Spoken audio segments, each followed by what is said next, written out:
as I understand it, as the new agency sort of gets its legs and takes over. How do you envision us deciding which functions remain at the Department of Energy, which go elsewhere, which will be enhanced in some way, and which diminished? How do you see that process happening? Chair Dembro, Vice Chair Olson, members of the committee, thanks so much for affording me the opportunity to answer a bit of that. My role at the dais today is to answer a bit of the who, what, and when, with the governor providing the why. In terms of... And your name, sir? For the record, I'm Jason Miner. I'm the director of the Governor's Natural Resource Office. Thank you.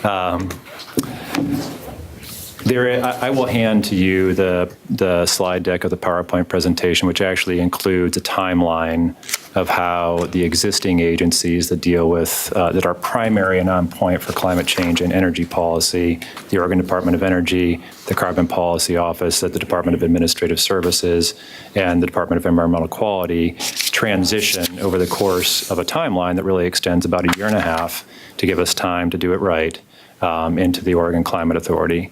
Parts launch immediately, July 1st, because it's necessary to hit the ground running. The primary goal of all of the organizational effort is to make the timeline of market readiness January 2021. The programs at ODO are reviewed by a work group that is set up in one form in the current version of 928, and we'd appreciate the opportunity to offer amendments to structure that work group more thoroughly.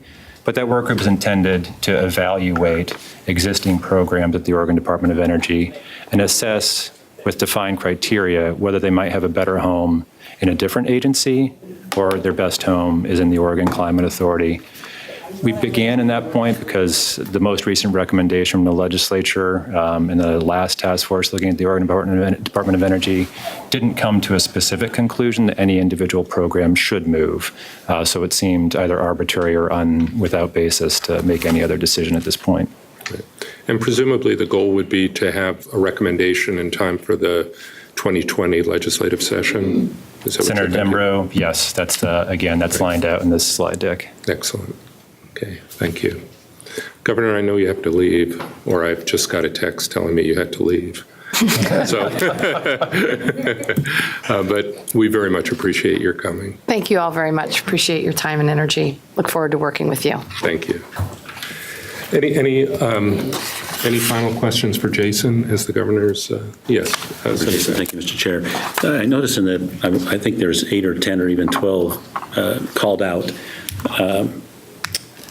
activities of the authority, and only one talks about, specifically mentions energy, and I'm concerned